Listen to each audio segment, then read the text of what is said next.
स्वागत है दोस्तों इस नए वीडियो में। इस वीडियो में आज हम चर्चा करेंगे 8th पे कमीशन और उसकी सैलरी कितनी ग्रोथ होगी उसके संबंध में।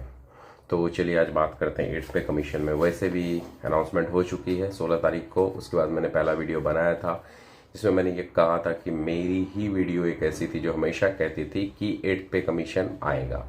तो वो आया, 8th पे कमीशन का अनाउंसमेंट हो गया। 3 सदस्यीय कमेटी भी गठित हो रही है, अध्यक्ष और 2 सदस्य के साथ। अब इसके बाद अगर हम चर्चा करें कि क्यों ऐसा हुआ, देखिए बहुत सारे फैक्टर्स मैटर करते हैं। मुझे पॉलिटिकल फैक्टर में नहीं जाना है, बट द पॉइंट इज कि दिल्ली का इलेक्शन है और अगले महीने 50 लाख कर्मचारी हैं, कम से कम 55 लाख पेंशनर्स हैं, 1 करोड़ 5 लाख के आसपास तो यही केंद्रीय कर्मचारी हो गए। और उसके बाद 4 लाख सिर्फ सरकारी कर्मचारी जो है वो दिल्ली में है। तो बहुत सारी बातें मैटर करती है, बट ये हो गया पॉलिटिकल अप्रोच जो हम अपने किसी भी वीडियोस में नहीं करते हैं। तो हम यहाँ अप्रोच करेंगे 7th पे 8th पे का कंपैरिजन, क्या सैलरी ग्रोथ हुआ है, क्योंकि पेपर में बढ़ के आ रहा है 38% सैलरी बढ़ेगी, 34% पेंशन बढ़ेगा, 186% सैलरी का ग्रोथ मिलेगा, 18,000 बेसिक से बढ़ करके 51,000 बेसिक तक हो जाएगा। वेरियस एजम्पशंस किए जा रहे हैं ग्रोथ का। रियलिटी तो मैं भी नहीं बता सकता क्या ग्रोथ मिलेगा, बट पॉइंट ये है कि कितना ग्रोथ मिलेगा, क्या मिलेगा, इसकी थोड़ी चर्चा कर ली जाए अपने वीडियो के माध्यम से। वैसे ये न्यूज़ पुरानी हो गई है, वीडियो पुराने हो गए हैं, बट सबने वीडियोस देख भी लिए होंगे। मैं थोड़ा सा ज़्यादा ही लेट रहता हूँ, बट फिर भी आप लोग थोड़ा बहुत देख लेते हैं मेरे वीडियो को, देखने के लिए थैंक यू। बट हम आज चर्चा करेंगे आखिर क्या कैसे क्या, मैं अपना पर्सपेक्टिव देना चाहूँगा। तो देखिए 7th पे कमीशन 16 में आया, उसका डिक्लेयर जो किया गया था 14-15 के आसपास डिक्लेयर किया गया था। तो 14-15 में डिक्लेयर हुआ 7th पे कमीशन और 16 में 1 जनवरी 2016 से इम्प्लीमेंटेशन लागू, नवंबर 2016 से हो गया और 7th पे कमीशन। अब उसके बाद कहा गया कि 7th पे कमीशन में मिनिमम बेसिक हो गई 18,000, 7,000 रुपये से बढ़ करके। यहीं से हमारी चर्चा शुरू होगी, पूरी वीडियो को सुनिएगा। तो 7,000 रुपये से बढ़ करके 18,000 हो गई मिनिमम बेसिक, यानी 2.57 का फैक्टर काउंट किया। अगर आप 2.57 के फैक्टर को काउंट करेंगे तो आप पाएंगे कि यस परफेक्टली 18,000 का बेसिक मिल गया। अब न्यूज़ में जो बात चलेगा, मिनिमम बेसिक 7,000 थी, मिनिमम सैलरी 7,000 थी और 18,000 हो गया सरकारी कर्मचारियों, सीधा 2.5 गुना से ज़्यादा कम जम मिला, 250 गुना हो गया ग्रोथ। ये वैसी ही बात है जैसे रेलवे कर्मचारियों को 78 दिनों का बोनस का झुंझुना होता है, मिलता कुछ नहीं है, दिखता 78 दिनों का बोनस है। एनीवेज फिर कमेंट नहीं। तो कैसे हुआ हम बात करते हैं। देखिए 7,000 का जब मिनिमम बेसिक था, ये था कब, 2006 में 6th पे के इम्प्लीमेंटेशन के बाद। उसके बाद 2016 में वो 18,000 कैसे हुआ कैसे करते हैं। 2016 आते आते आपका जो डीए है, डियरनेस अलाउंस, महंगाई भत्ता है, वो बढ़ के हो गया था 125%, 125% ऑफ 7,000। तो अगर 7,000 का 125% हम 2016 में पकड़े या 2.25% का फिटमेंट फैक्टर पकड़े तो हो जाता है 15,750 रुपया। यानी वो बंदा 15,750 रुपये बेसिक प्लस डीए, उसके बाद 7,000 रुपये HRA ट्रांसपोर्ट अलाउंस के साथ सैलरी विड्रॉ कर रहा था। Got the point. 15,750। अब आपको क्या मिला, 18,000 का वही मिनिमम बेसिक मिला, मिनिमम बेसिक। तो जो 7,000 का विड्रॉ कर रहा था तो उसे मिला 18,000 का। होता क्या है, जब भी पे कमीशन का आज तक का हुआ है, एक ही फंडा यूज किया जाता है कि बेसिक प्लस डीए को मर्ज करके नया बेसिक क्रिएट किया जाता है। तो अगर बेसिक प्लस डीए को मर्ज करके नया बेसिक क्रिएट होता है, नॉर्मली देखिए अगर, तो आप देखेंगे 8,750 के आसपास कुछ होता है ये, और 7,000, 15,750 तो आपका हो ही रहा था। आपको मिनिमम बेसिक कितना मिला, 18,000। ग्रोथ परसेंटेज 2,250 रुपये। और क्या कहा गया कि सीधा 2.57 फैक्टर का काउंट तो आया, मगर क्या रियली में मिला, नहीं मिला। अब 18,000 के बाद आपका डी हो जाता है 0। अगर जनवरी में डिक्लेयर हुआ है तो जनवरी में 3% का डीए ऐड कर दीजिए, जुलाई में हुआ है तो 3 या 4% का ऐड कर दीजिएगा, उसमें 18,000 प्लस एचआरए में क्या किया गया था शायद आपको याद होगा, 8, 16, 24 का XYZ सिटी के हिसाब से 8%, 16%, 24%। जब डीए बढ़ा 25% एंड अबव तो 9%, 18%, 27%, और जब वो 50% के अबव तो 10%, 20% और 30% पे पहुंच गया डीए आपका। चलिए उसके आगे निकलते हैं, थोड़ा और आगे आते हैं। अब अगर इसी को क्लास 1 में हम कंपेयर करके देखें तो अगर क्लास 1 का मान लीजिए एक का बेसिक पकड़ते हैं 21,000 रुपये, उसके 125% के हम अगर डीए की बात करें तो उसको जोड़ने के बाद हो जाता है कितना, टोटल बनता है 47,250 रुपीज़। अब यहाँ का फिटमेंट फैक्टर थोड़ा बढ़ के आता है 2.67, क्लास 1 है भाई तो उतना तो काउंट आएगा ही आएगा। तो इसी तरह से आप सेक्रेटरीज के देख लीजिए, सीनियर ऑफिशियल्स के देख लीजिए, थोड़ा थोड़ा करके फर्क आएगा। तो पॉइंट निकल के ये आता है कि फिटमेंट फैक्टर और मिनिमम बेसिक का जो आपने काउंट का 2.57 उसमें कितना बड़ा गैप आया, 2,250 रुपये। लेकिन न्यूज़ में क्या निकल के आया कि मिनिमम बेसिक 7,000 से बढ़ के 18,000 रुपया कर दिया। चलिए और एक चीज़ देखते हैं, आज थोड़ा डिटेल में देखेंगे। अब उसके बाद ये कहते हैं कि मीडिया रिपोर्ट्स में आती है कि बहुत बड़ी सैलरी बढ़ के आएगी, ये बढ़ के आएगा, वो बढ़ के आएगा। खैर उनका कहना काम है, इतना कहेंगे कि सरकार उतना सोच के सैलरी बढ़ाएगी ही नहीं।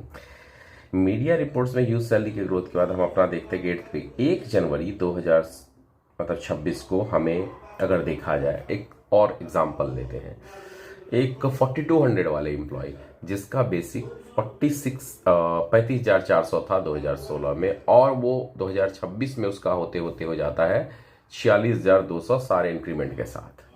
उसको उस पर 63% तक डीए चला जाएगा, क्योंकि जनवरी में अगर अभी 3% डिक्लेयर करता है, जुलाई में 4, 3, 7 और फिर जनवरी में 3% किया तो 10%, अभी 53% है, वो 10% के साथ 63% हो जाएगा।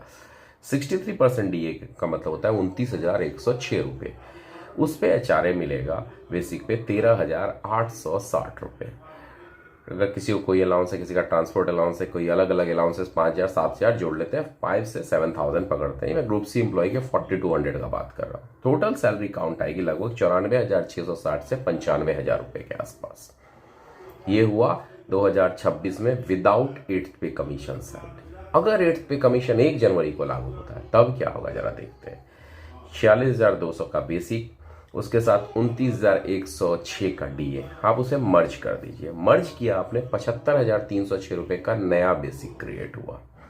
उस पे 20,332 रुपये का हम एचआरए पकड़ते हैं, क्या तो 27% वाला एचआरए पकड़ लेते हैं। ठीक है कि नॉट 30% नहीं देगी यार, स्टार्ट में 30% तो देने वाली नहीं है, आप ये सोचना भी छोड़ दो। तो ये कितना हो गया, 20,332 रुपये।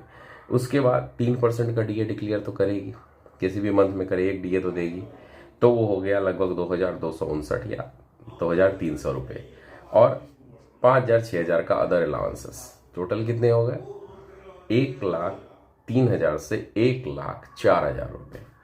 पहले क्या थी, 94,000 से 95,000। यहाँ क्या मिला, 1,03,000 से 4,000, 9,000 से 8,500 के बीच ग्रोथ है, और वो ग्रोथ का परसेंटेज है 9.22% से 9%। 2-3 हज़ार का फर्क और मान लीजिए, यानी 10,000 का ज़्यादा 10 साल में 10,000 का फर्क, यानी 1,000 increment per year given by 8th पे कमीशन या किसी भी कमीशन के द्वारा। तो ये तो हो गई आपके 8th कमीशन का एक छोटा सा चला। चलिए और देखते हैं। तो लोग कहते हैं कि प्राइवेट में सैलरी स्टेगनेंट है, प्राइवेट में ऐसा है, प्राइवेट में, आप प्राइवेट के उस बंदे की सैलरी पकड़ रहे हैं जो अभी इनिशियली ज्वाइन कर रहा है। प्राइवेट के 5 साल पहले के उस बंदे की सैलरी कंपेयर नहीं कर रहे हैं जो किसी सरकारी कर्मचारी से 5 साल बाद ज्वाइन किया और अच्छी ग्रोथ के साथ 10 साल आगे चला गया। ये अब फिजूल की बात है कि सरकारी कर्मचारियों के पास काम नहीं होते। भाई बहुत काम है, उसे सुकून नहीं है, हर चीज के लिए रिस्पॉन्सिबल और जवाबदेह है। और प्रश्न चिन्ह मत खड़ा करिए। अगर आप अच्छे से पढ़ाई करके compete करके प्राइवेट जॉब कर रहे हैं तो वो भी प्रॉपरली compete करके कहीं गवर्नमेंट जॉब कर, उसने एलिजिबिलिटी सिद्ध की है तब उसे गवर्नमेंट जॉब मिली है। ऐसे नहीं कर रहा है कि चल भाई तू ले ले सेलेक्टेड, कोई गॉड गिफ्टेड नहीं है, उसके उसने मेहनत की है, सो ही डिजर्व्स दैट। मैं इसके फेवर में। तो पॉइंट निकल के आता है कि ग्रोथ कितना मिला, कोई खास तो मिला नहीं। जहां कई प्राइवेट जॉब जब जंप होता है, आपकी सैलरी 5 लाख से, मेरे परिचित में है, मुझसे 50% कम, 50% छोड़िए सर, हाफ से भी कम सैलरी पे काम कर रहे थे, आज डबल से ज्यादा पे काम कर रहे हैं with in a tenure of 5 to 6 years. 300% में जाती है, लाखों में उनकी सैलरी का ग्रोथ मिलता है। तो क्या होता है ना, मीडिया उनको हल्ला नहीं करती, मगर 3% का डीए डिक्लेयर हो जाए ना गवर्नमेंट एम्प्लॉय का, तो बोनांजा, बम्पर उछाल, बल्ले बल्ले सारे न्यूज छप जाते हैं। खैर हमें उससे प्रॉब्लम नहीं है, छपे नहीं छपे, हमें आप एनालिसिस में भी देखेंगे, फर्स्ट पे कमीशन 1946 में आई थी से लेकर के 7th पे तक में जो सबसे ज्यादा ग्रोथ मिला है वो 5th से 6th पे कमीशन में जाने में मिला था 54% का। उसके बाद पिछले बार का देखेंगे 23.55% के ग्रोथ का, टोटल 14 से 23.55% के बीच में ग्रोथ था, सैलरी वाइज कैलकुलेशंस थे।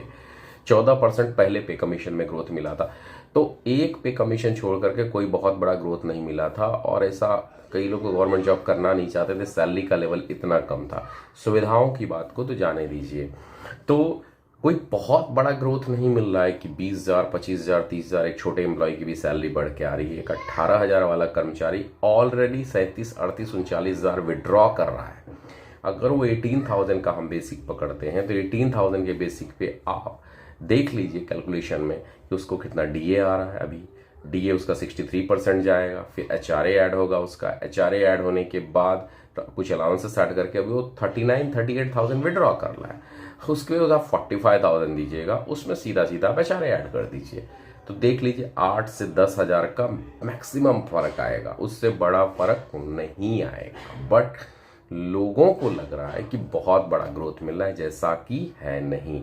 पर मोरलेस दिल बहलाने के लिए गालिब ख्याल अच्छा है, सुकून है। बट 8th पे कमीशन या कोई भी पे कमीशन इंक्रीमेंट सिर्फ नहीं होता, pay structuring, restructure of cadres, merger of cadres, नए DoPT rules regulation, transfer, posting, सारी चीजों का होता है। तो इसलिए कमीशन को कभी भी सैलरी इंक्रीमेंट में ना देखिए, उसे एक जॉब रिफॉर्मेशन के रूप में भी आप देख सकते हैं। तो इस लिहाज से अगर देखा जाए तो कमीशन इज ऑलवेज नेसेसरी, वो चाहिए ही चाहिए, बट सिर्फ सैलरी इंक्रीमेंट नहीं है commission. It's a complete job के डीओपीटी के नियमों पे प्रभाव डालने वाला कोई समिति है। तो कैसा आएगा वो तो पता नहीं। अगले वीडियो में एक एक्सेल शीट के साथ मिलूंगा, किसमें कितना ग्रोथ मिल रहा है, कम ज्यादा उसी के आसपास चांसेस बनेंगे। मैं चाहता हूं बहुत ज्यादा बने, मेरी बातें गलत निकले तो बहुत अच्छा होगा। अगले वीडियो में मिलता हूं। वीडियो अच्छा लगा हो तो लाइक शेयर सब्सक्राइब करिए। धन्यवाद।